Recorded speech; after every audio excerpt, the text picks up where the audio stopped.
Welcome to Uncomplicating Business for Teachers, Helpers, and Givers. I'm Sarah Torpy. I am a business coach. I am the host of this whole jam right here. And today I'm super excited to have someone you might know in the teaching world. If you're a teacher that has thought about a business, you probably know who she is. The wonderful and magical Stacey Ogden here with us from Side Hustle Teachers and all kinds of things. You know her all kinds of ways. So, Stacey, yay! I'm excited to have you here. Thanks so much for coming to play. Thank you so much for inviting me. That was a Yay. great introduction, by the way. Oh no, these are way too go.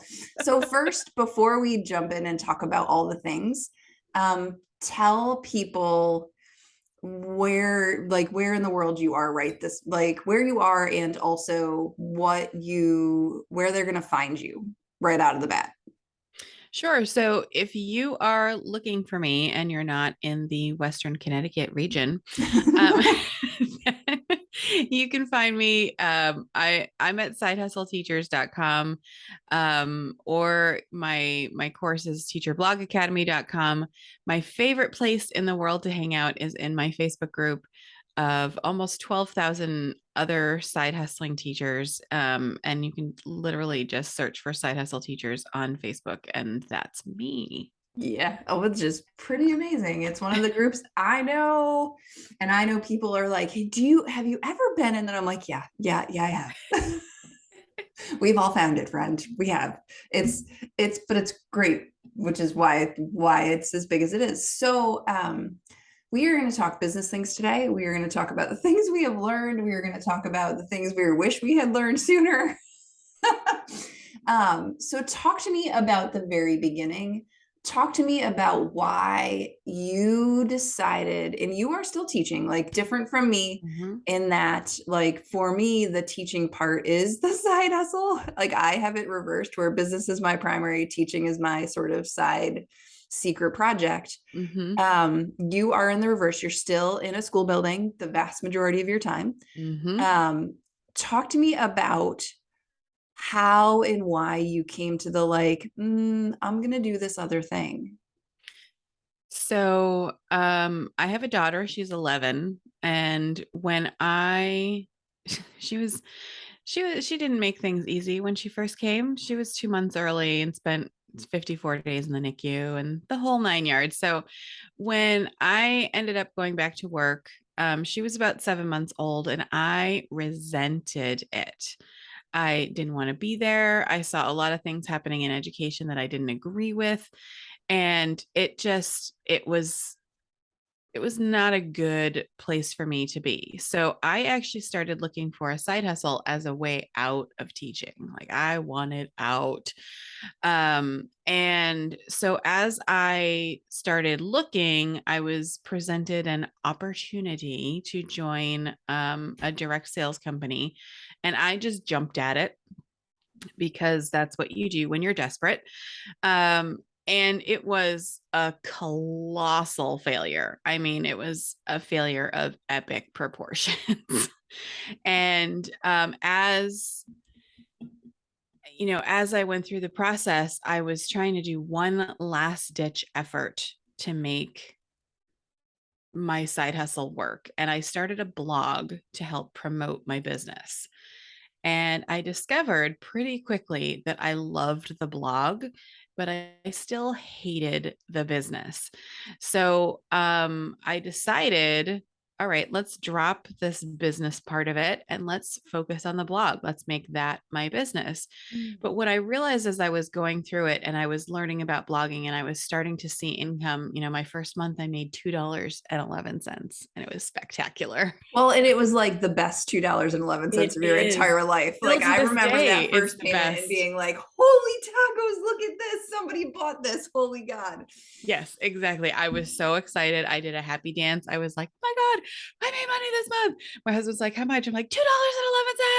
And he's looking at me like I'm nuts. I get that look a lot even still. So I hear you. Yeah. And, so once I started doing this and making money, I was like, wow, this is something I could actually do. Because if you can make $2, you can make more than $2. So, what I realized as I was going through this journey is that now that I had this other thing in my life, something else I could put my attention to, something else I could use to grow as a person without having to go back and get yet another teaching degree and without having to take another class or take on another, club or something like that. I was so excited and I was so enthralled with what I was learning that I didn't hate teaching anymore. It was like I was able to channel what I really wanted into a business, which let me express myself. And that's what I was missing in the Mhm. classroom, as I felt like I had kind of grown as far as I wanted to grow. Like I was starting to outgrow my planter. But I didn't want a new education planter. I just wanted to keep learning. Well, and So, it's sort of the difference between taking that plant that's outgrown its pot and giving it a giant new pot mhm, versus like splitting it and putting it in two containers, right? Like it'll yeah, still grow, it'll still do the same things, but it sometimes you need two containers, right? Like yeah, that's okay. yeah. So you've stayed. I've So how long stayed have you been both? for about 10 years. I've been doing both. And, people look at me like I'm crazy. I've been through several iterations of my business. Like my first blog was actually a mom blog. Um, and then I brought in a couple of other like direct sales businesses into that, which were a much better fit because I could sell them through my blog instead of the way I had to do the first one, which was a really bad fit. And then eventually, when side hustle teachers started taking off, I had to make a choice, and I couldn't do both. So I ended up selling the mom blog and focusing entirely on side hustle teachers. And I still, I kind of look forward to like early retirement, but I'm not every single day going, oh my God, I got to get out of here. Oh my God, I got to get out of here, which is a horrible place to be. Like, Well, and it's bad for everybody, but it's yeah, also like, no, I have something else to do with my brain power that I wasn't using here. I think yeah, the other interesting thing that I think people don't notice when they look at, I think we as humans don't notice when we look at people who are successful. We forget that like there are two or three businesses before this one, right? That it's 10 years. Like I was talking to somebody over the weekend at a conference and she was telling the story of how she got where she is today. And as she was listing out years, I was doing math because that's what happens in my brain. She's 14 years in. yeah, And it was like, oh, and I think she's like 17. Like she's one of those super young looking people. And you're like, you're 14 years. You started when you were 3. Okay. but but she literally has been at it for 14 years, and I think people look and go like, oh, but this was easy for you, and the answer is like, no, no, no, it took a long ass time. yeah. Yeah, there's definitely no shortcut. You have to go through and make the mistakes Yes. and learn from them and then move on to the next mistake and learn from that, and just kind of Well, you and as yeah, a you're teacher we basically hopping know from that, mistake to right? mistake. We know that as teachers we encourage it in others, we hate to do it ourselves. Yes. Like as a teacher I want to get the A the first time, thanks for playing, but Yeah. we know that that's a thing. So tell me, since you've made all the mistakes, I have done a couple where I was like looking back now, I think I look at them and think like, oh my God, on what planet was that gonna work? Where you turn around and you're like, oh brother, that was I had to make that mistake, but geez, Sarah.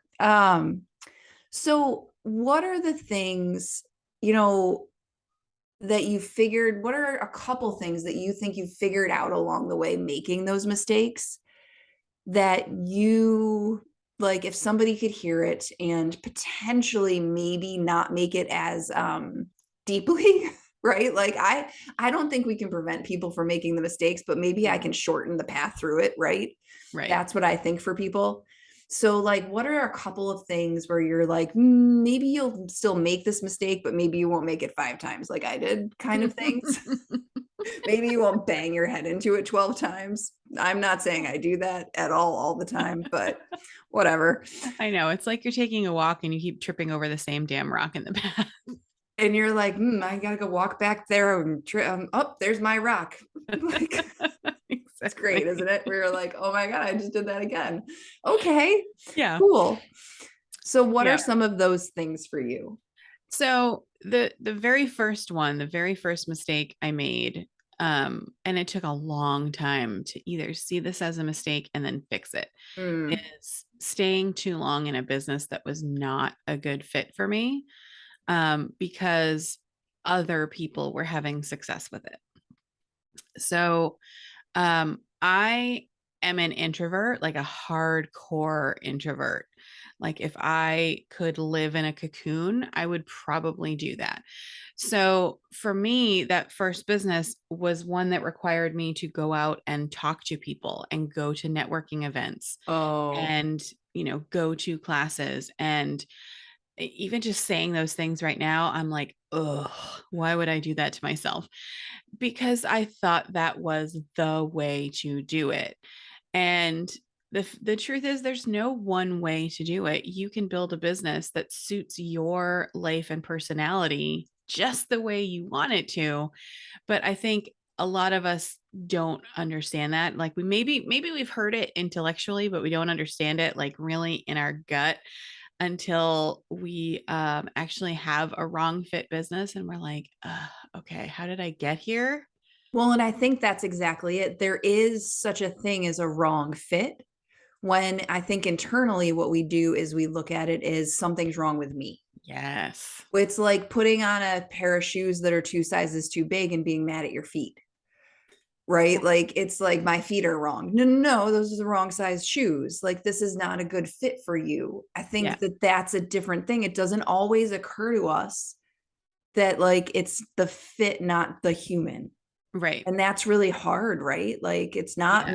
And I me. think I think that stops a lot of potential entrepreneurs from getting where they could be because they feel like if the first one didn't work out or if the first one wasn't the right fit, then I'm not cut out for this. Not that that wasn't the right business, Yes. and I think the only reason I actually figured that out and didn't give up along the way was because my blog started as an attempt to keep that last business, that first business going. And when I started the blog, I was like, oh, this is great. I can stay home and I can write in my pajamas and I don't have to talk to people. And when I take my daughter to dance class, I can sit on my computer and write blog posts. And, and I was like, this is what it can be. Well, and even the idea that it could be that, like that's also a valid business and Yeah. entirely different. It's like on a different planet, but yet also possible is like, oh, the distance here, the range of what's available is way bigger than I realized, right? Yes. And that's Yeah. one of I those where you're never would like, have thought of that. oh, Yeah. right. I never, like, I knew that there were people who made money with blogs, but I didn't really get it. So when I started one, I just kind of started it, like I said, as a last ditch effort to keep this business going. Then I was like, oh, this is really cool because this is a business that actually fits my life where I'm at right now. It fits my personality. It fits my like strengths as a person. And Well, I and you think, actually like it, which I think yeah, is and I actually like enjoyed it. I want you to go like, but I actually like it. It doesn't feel like pushing the rock up the mountain. Like I I'm not know, and I sissy face and with I it. and I don't. I'm not filled with dread when I think about working on it. Like I didn't know that was a thing. Well, in like the idea that it doesn't have to hurt, right? That like if you can, you don't have to like bleed for it to work. Yeah, And it that's doesn't have to be. The thing about teaching is that everybody loves the part where we get to teach the kids, and all the other crap is just stuff we have to deal with to get to the part where we teach the kids. yep. But we have to deal with all that other stuff. We have to deal with the paperwork and the ungrateful parents and the behavior issues and the other things so that we can get to the part that we love, which is teaching the children. And then, when we start a business, we don't realize that we don't have to take on all that extra stuff. If it doesn't feel good in our business, most of the time, you don't have to do it, you Well, know? and like wholesale, you don't even have to pay someone else to do it a Yeah. lot of the time. Like there are just whole swaths of things that aren't a part of my business, Yeah. And they don't including, need to be. right? Like including people I don't want to work with, which as a teacher was I can remember that being a huge like, wait. So what you're saying is if I don't want to work with them, I can just say no. And being like, holy, like, if they're not a good fit, that's not a good fit. That's fascinating. And I talk with people about that all the time, and they're like, wait, what? If they're Yeah. not a good fit, I don't have to say yes. What? Yeah. So Isn't that remarkable? it Like, it's is. not It's just the like child shows up in your classroom and you have to deal with them no matter what. You get to choose. Like, choices. Whole decides like what scary lunch option to eat. Amazing. It's amazing. And so like, okay, so that's staying too long, I think, and knowing you get to make choices, I think, is the other in there. Are yeah. there other things that you've learned from mistakes that you think like, oh, that one, The biggest one that comes to mind is overcomplicating things.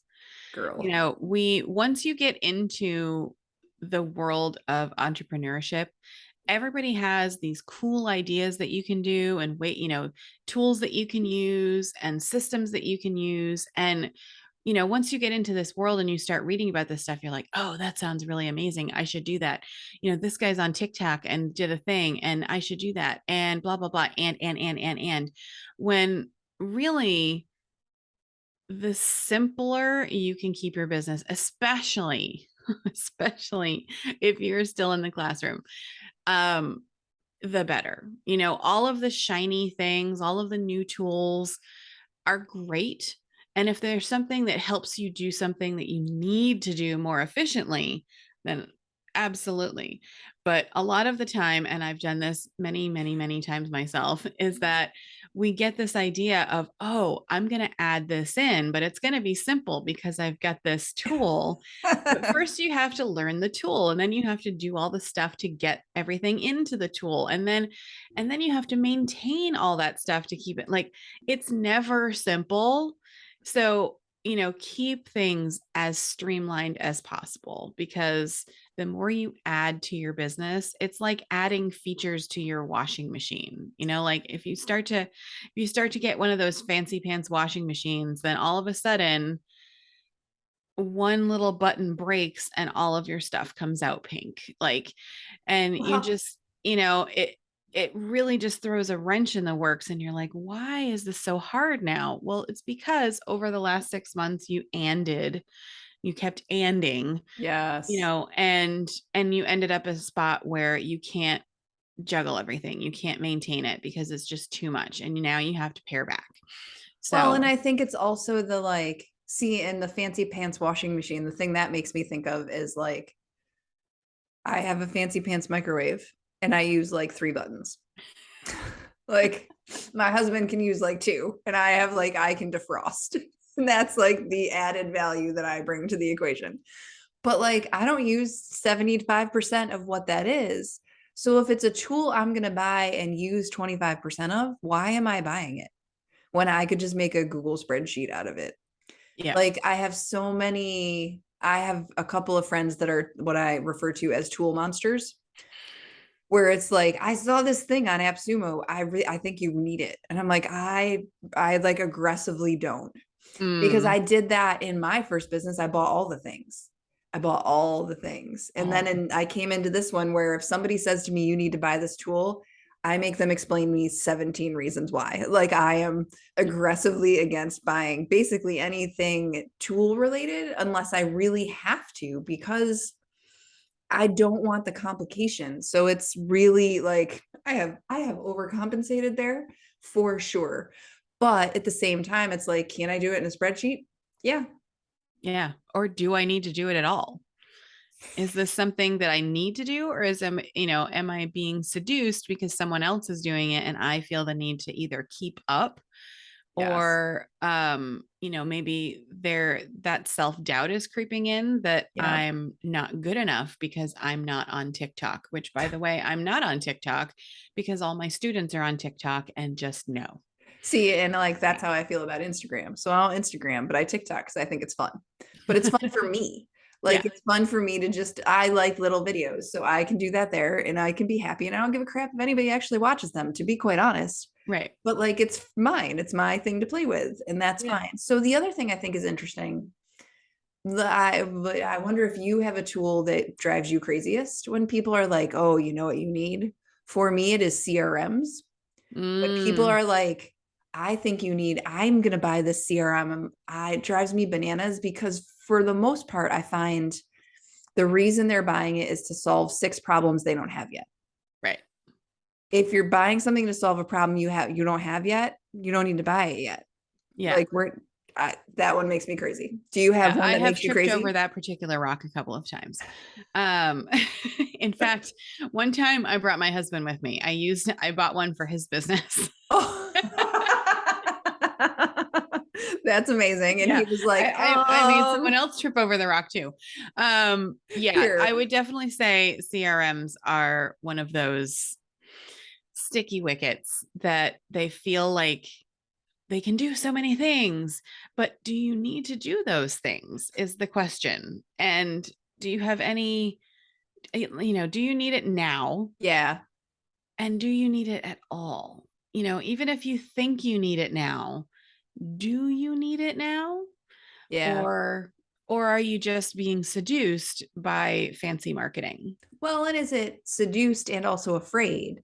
Mm, Is it, I get people all the time that'll be like, but when I have 50 people, like, okay, let's get five yeah, and then we'll talk about it. Because my guess is when you get 50, you've gotten more efficient as you got 10 and then 15 and 20.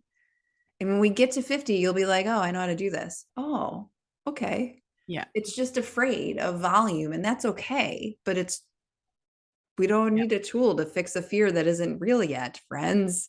yeah. It's yeah. So are there things, not so much mistakes along the way that you're like, oh, stupid rock.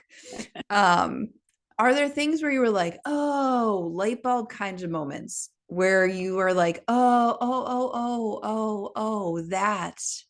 Like I have my set where I can remember being like, oh, wait, I can tell people I'm the expert. I don't have to wait for them to come like tap me on the shoulder and be like, do you have anything you'd like to add?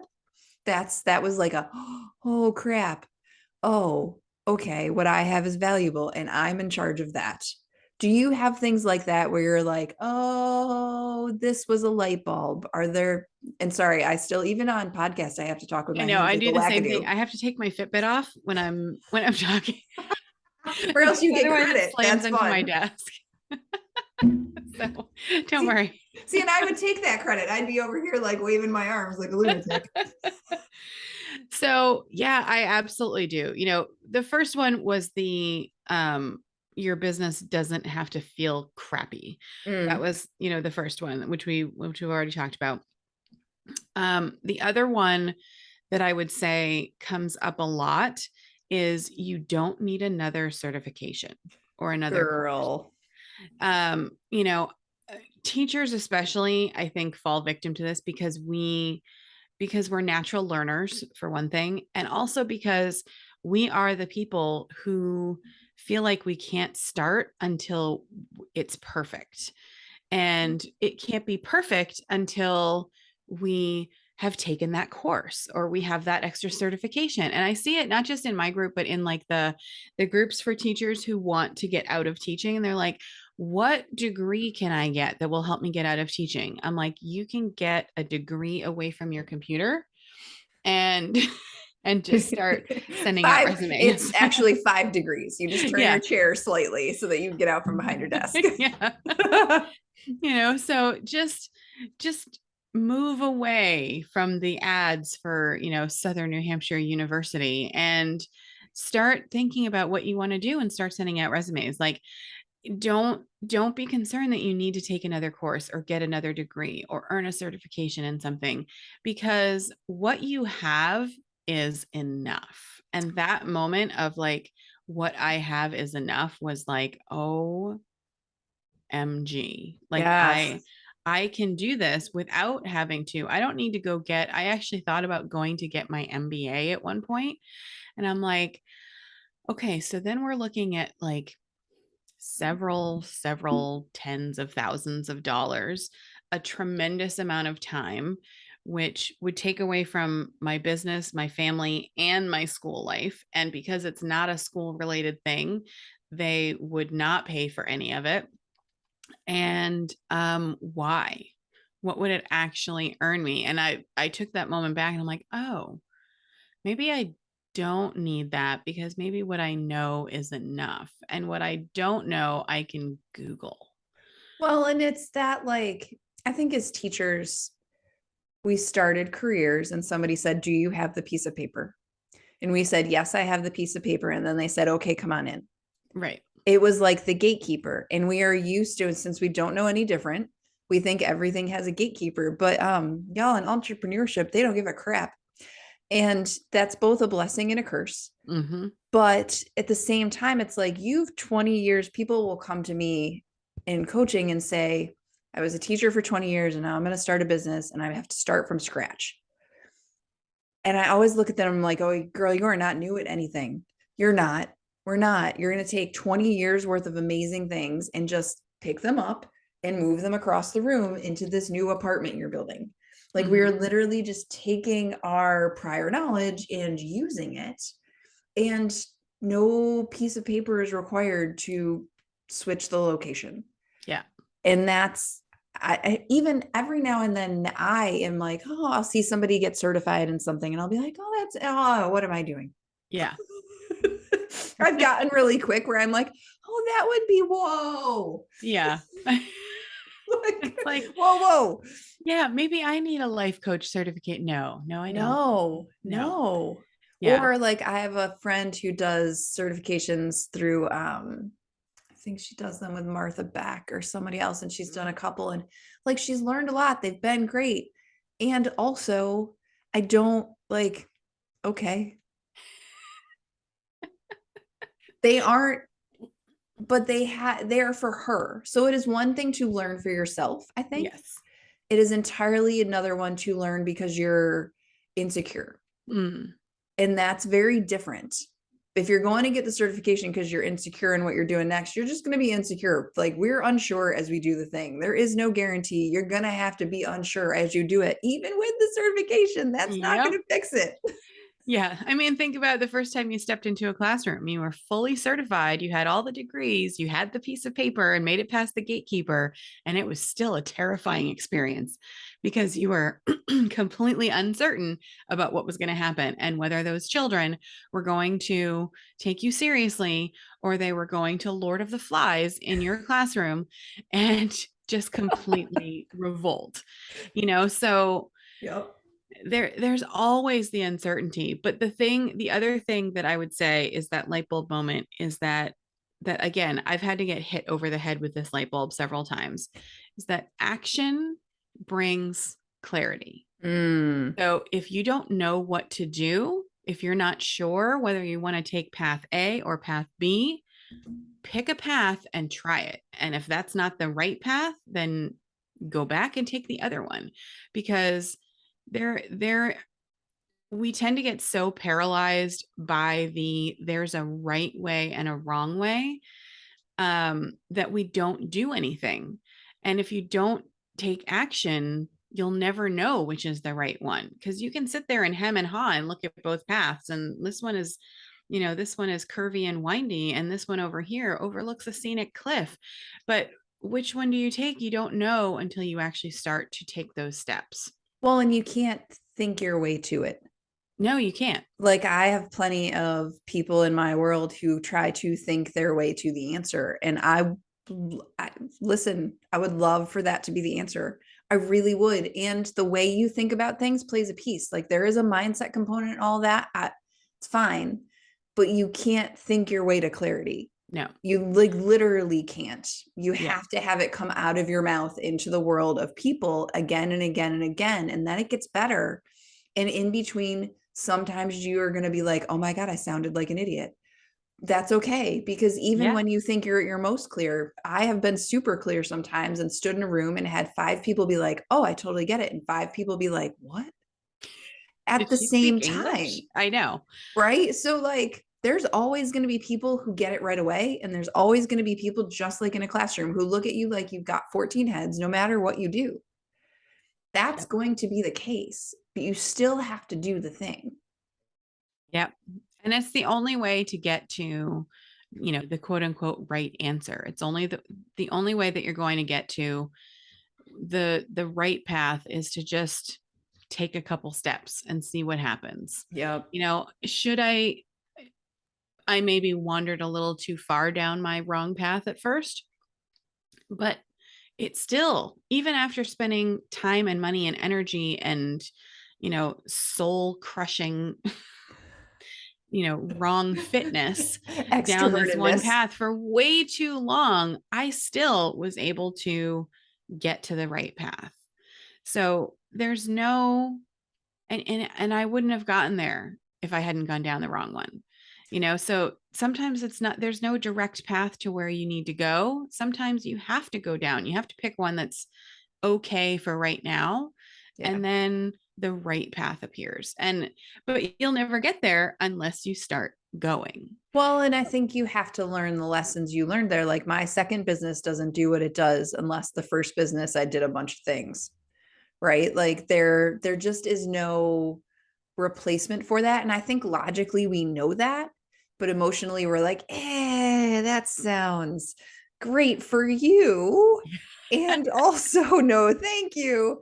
But it is, I, like, I always feel like there's a method to the madness, even if I don't know what the method is. Right. Like Mm-hmm. sometimes we just have to trust the path is teaching us the thing we're supposed to learn. Mm-hmm. And that's hard, but Yes. also kind of the way it's got to be. Yeah. You had a student that first year that was there to teach you some things. Mine was called Cornelius Gibbons. Thank you very much. Like you can probably name that person off the Yes, top I of your fingers. can. And I, that kid was there to teach me some things about teaching and myself. Thank you very much. Yep. So, as somebody out in the world who you got a lot of teachers in your world, you got a lot of teachers doing side things. What do you want them to know? Like, what are the things that you have put in place? I know, like, when you and I talked before, we talked a little about boundaries and time.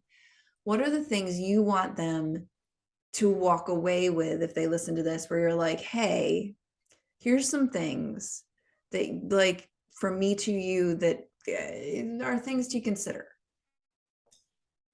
I'd say probably the biggest one is that when you're building your business, however you build it, make deliberate decisions, but make decisions Mm, and go with them, which sort of goes along with what we were just talking about.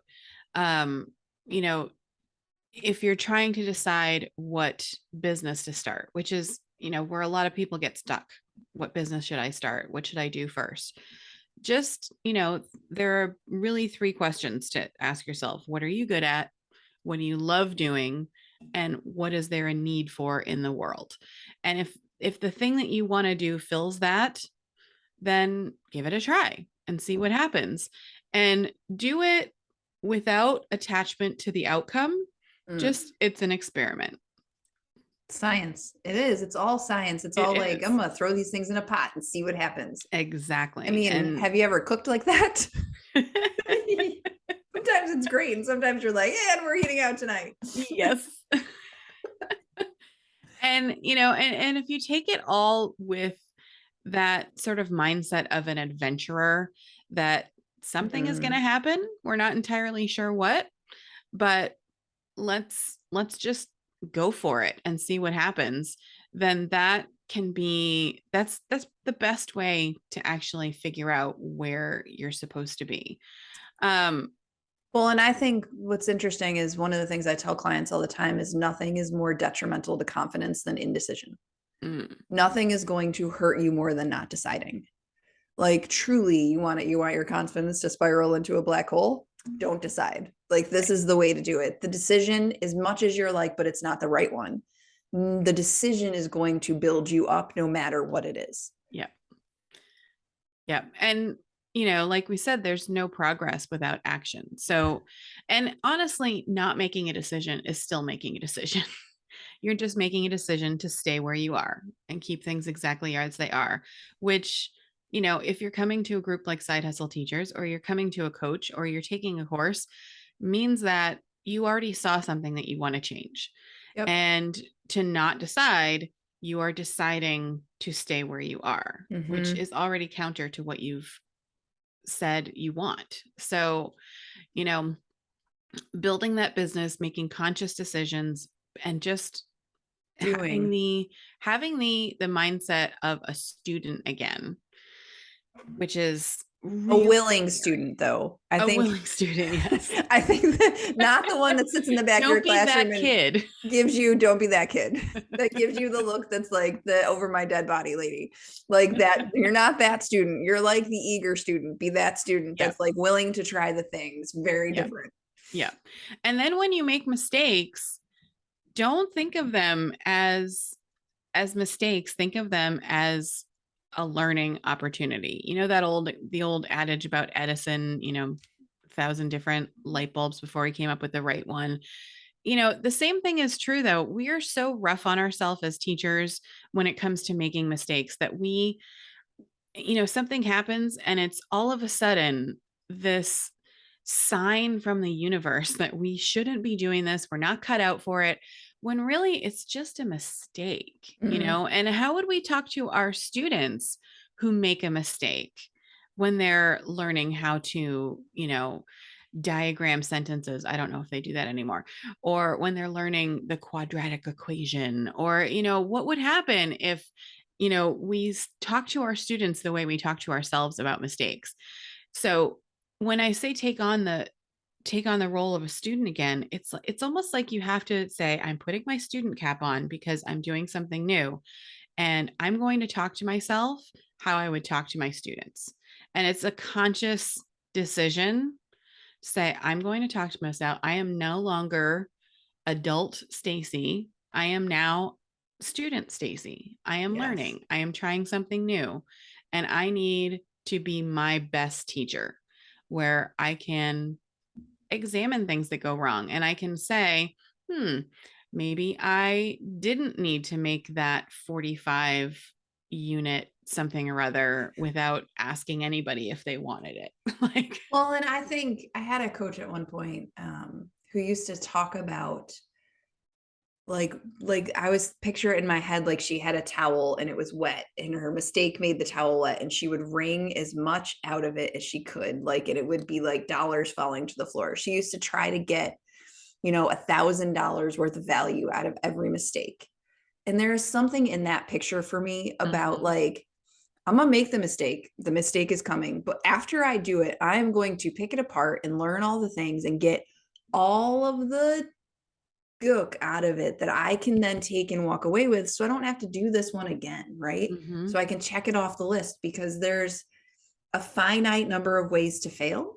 mhm. And every time I do one of those, I'm gonna check it off the list instead of being like, "Ooh, I'm gonna do that one again. That sounds fun. It was so enjoyable the first time."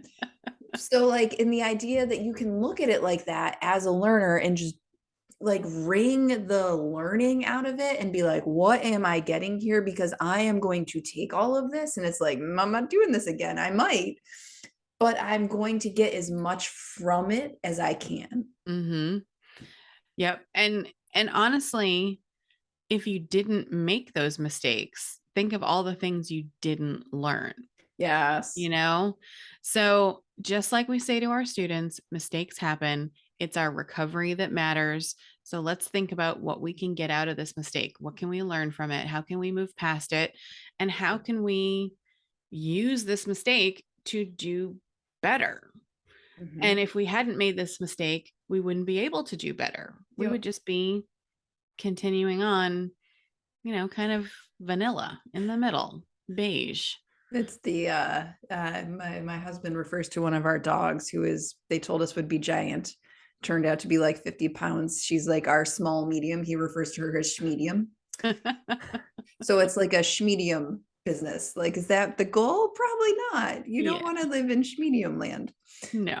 No. Do you have what are your thoughts on trying to do all the things at once? Don't. That's my big thought. Because you do that, I do that, we do that, right? Yeah. So I think a good place, like this will be the last, we'll sort of wrap up after this, but like I think this is important. There are, even if like I run a business, I teach part-time, I have children, you have children, my daughter will be 11 on Monday, so I hear you. Mm-hmm. Oh God, I feel like we need our own support group. Um, and talk to me about doing all of these things and sort of the things you have in place. You told me something very interesting when we talked the first time about time and having more time now that you do all the things than you did before. So like I want people to hear that from you here. Okay. Yeah. Yeah. It's remarkable that when I first, teaching can be a 24/7 job if you let it be. Yep. And a lot of us do, especially when we're new to it. We're just all in. We're so excited. We finally got to that goal. We met our calling and we're there and we're in it. And it takes a crap ton of work to get it done anyway. So we're just doing it all. We're trying to do all the things all the time. We wake up, we think about our students, we're falling asleep, we're thinking about our students. And in between our IEPs and paperwork and lunch duty and, all the things. So for me, what I realized, and this was one of those moments like a couple of years ago that I realized I have more free time now when I have not just teaching, but now I have a family. Now I have a home to take care of. And now I have a business that is growing and thriving. And somehow I have more time now. It's like How like did a that like a work? And I what? really was, yeah. And I was like, how did that happen? Um, because it's really interesting because I think a lot of people will not start something new because they're like, dude, do you see how many balls I'm juggling right now? I cannot take any more on. Yes. But the thing is, it's not about adding more. It's about being more selective about the balls you choose to juggle because it's all a juggling act at this point in our lives. Like Yep. just we can just agree that we're all juggling something, whether it be children or elderly parents or, both or a home or whatever it is. We've Yep. all got balls in the air. And what I found is that when I started my business, I started to be more selective about which balls I took on, Mm-hmm. which things I said yes to. I got to a point where I was no longer on any committees because when they asked me, I said, "Oh, I'm so sorry. I can't meet Tuesdays after school because I'm busy." I was busy working on my blog, but that doesn't matter Well, and that's not for because anybody but you. I was busy.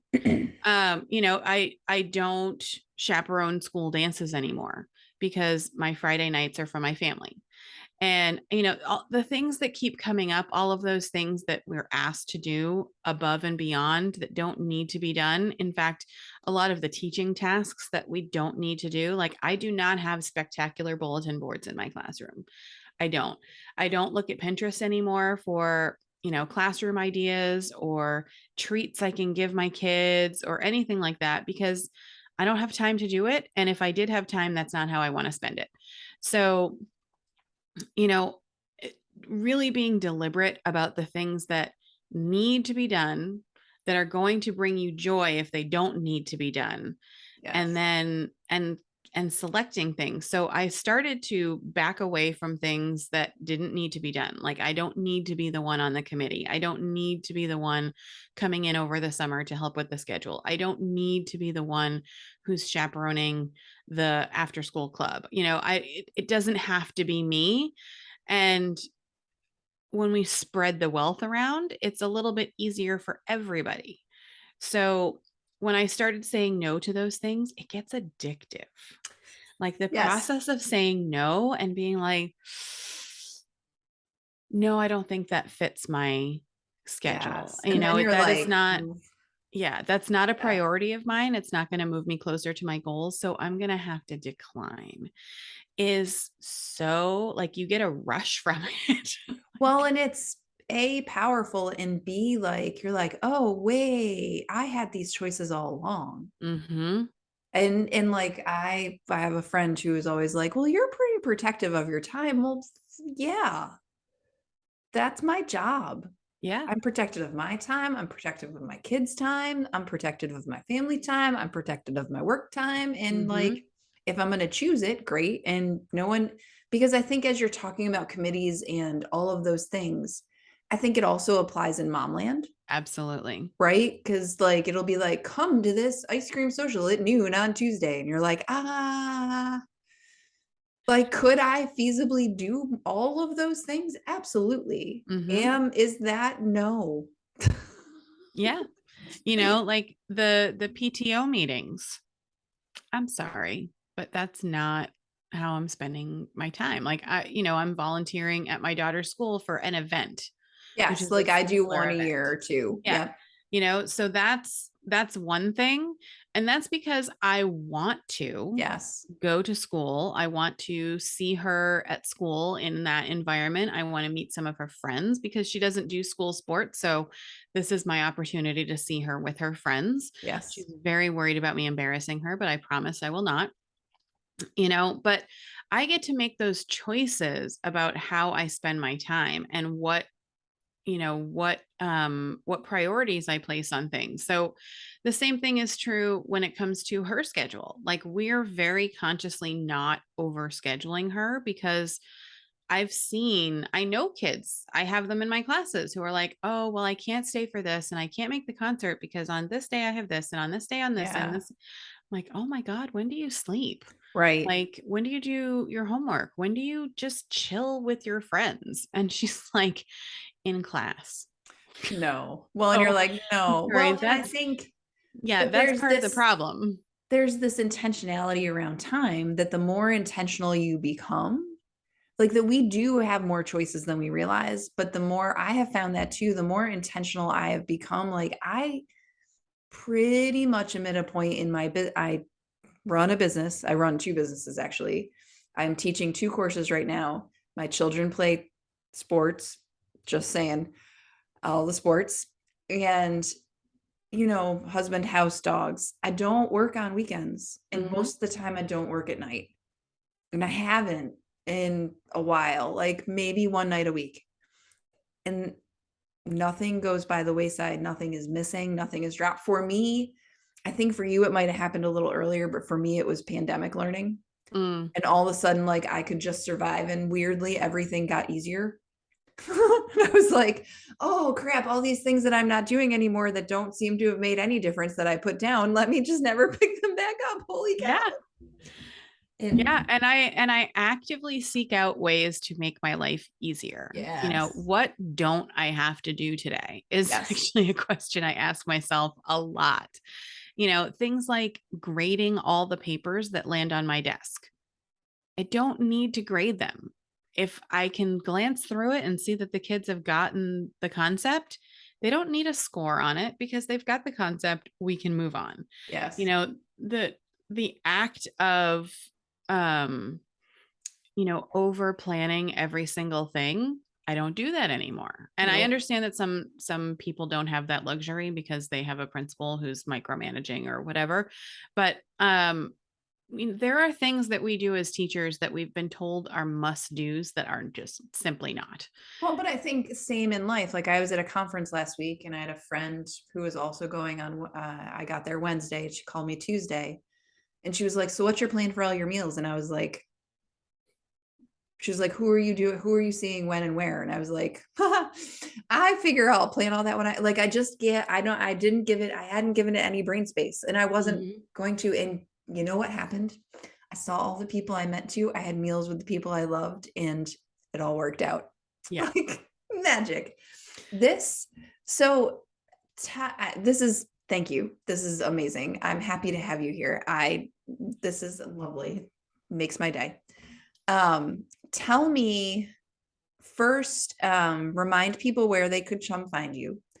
And then is there anything particular you want them to do to come into your world? And then is there anything you want people to like, what's the last thing you want them to hear? So you can find me at sidehustleteachers.com. The best way to get into the world of Stacey Ogden would be to just search up Side Hustle Teachers on Facebook and join the group, Yep. because I'm in there all the time. It's my happy place. I love that group. And there are thousands of other teachers who are in the same position. And we've got people who are in all stages. So it's the Yep. people who are just starting to think about it, to the people who have started a business, to the people who have taken their side hustle and they've transitioned out of the classroom, and they're all in there together. And it's a fantastic little stew of people to just sort of get information from. Um, I'd say if there's one thing that you can walk away from this from, is just do one thing Mm. today. And it's literally just one thing. If you want to start a blog, go buy yourself a domain name. Like one simple thing. If you are, just trying to figure out what your business is, just start making a list of what are those things that you love doing? What are those things that you're good at? Like people come to you for advice about it, or, and what are some things that there's a need for in the world that people will pay for? And even honestly, that third question is kind of because a lot of times we're not aware that Yeah. there's a need for it. So, just really focus on those first two. And I think the third one tends to follow that. Yep.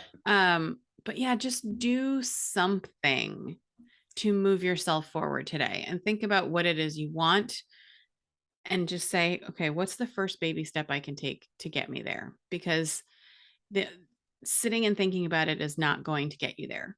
You got Well, to and what I do would add something. to that is that energy comes from action. Mm-hmm. Right. And I think we expect more work to come, but actually it energizes us. And then we take the next baby step. And we Mm-hmm. don't, that's the thing I think people don't see coming, that it's like, Yep. ooh, and then we get all excited. Yep. So I totally, so thank you, thank you, thank you. For all of you that just need to be able to click on a link to get to things, because I know you, I am that. I know you exist. I live with one and I am one myself. All of that will be in the transcript notes on the podcast episode. If you want to come find me, you can find me at torpycoaching.com or in my happy place, which is my little happy corner of Facebook, which is Uncomplicating Business for Teachers, Helpers, and Givers. Stacey Ogden, you are a gift and a treat, and I'm so excited we got to do this. Thank you so much. Thank you so much. It was a great time.